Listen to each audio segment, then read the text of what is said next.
Bonjour tout le monde, j'espère que vous allez bien. Aujourd'hui on se retrouve pour une recette de pancakes à la banane et vous allez vous dire encore, mais elle a pas déjà fait plein de fois de pancakes à la banane? Sauf que cette fois la recette est totalement végane, les autres recettes que j'avais présentées sur ma chaîne ne l'étaient pas et il était temps de véganiser tout ça.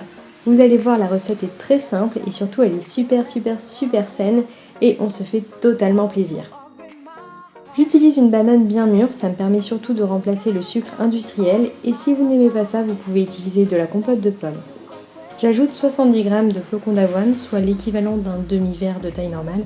C'est un peu plus sain que la farine de blé classique, ça permet de changer un peu et c'est très riche en fibres et en protéines. Je rajoute 115 g de lait d'amande sans sucre ajouté, soit un demi-verre.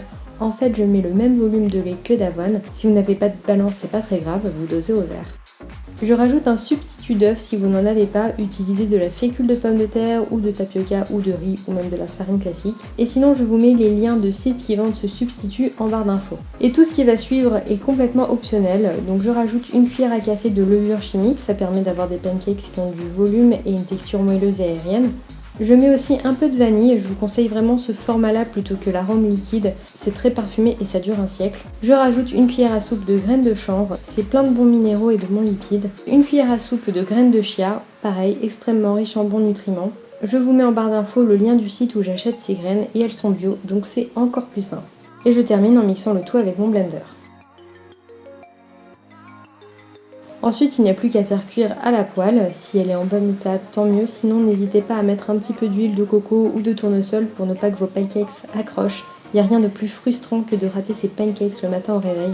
Je les fais cuire 2-3 minutes sur chaque face. Je ne vous cache pas que les deux premiers sont toujours très moches. Du coup, ça me permet d'adapter la puissance du feu et le temps avant de les retourner. Et je finis par avoir quand même des pancakes bien réguliers. Si vous êtes fan de pâte à tartiner, je vous recommande évidemment la nocciolata sans lait. Mais sinon, il y a une pâte à tartiner au chocolat noir de la marque Jardin Bio qui est excellente. Elle est végane et sans huile de palme. Et si vous voulez quelque chose qui se rapproche plus du Nutella, je vous recommande la Nutella Plus. Bon, ça reste à consommer avec modération. De toute façon, vu le prix, c'est obligatoire. Mais c'est 100 fois meilleur pour vous et pour la planète que du Nutella. Là, pour la vidéo, je vous propose une version plus chic au niveau de la présentation. Ça vous rappellera probablement ma première vidéo de pancakes si vous me suivez depuis longtemps. Donc je rajoute des pommes que j'ai fait cuire à la poêle juste avec un peu d'eau. Je verse un peu de sirop d'érable sur mes pancakes et j'ajoute de la noix de coco et des myrtilles surgelées et j'oublie pas un petit peu de cannelle sur les pommes et c'est juste un pur régal.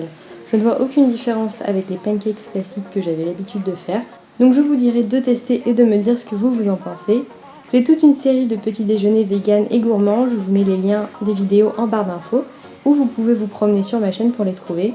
Je vous fais plein de gros bisous et je vous dis à très bientôt pour une prochaine vidéo. Ciao!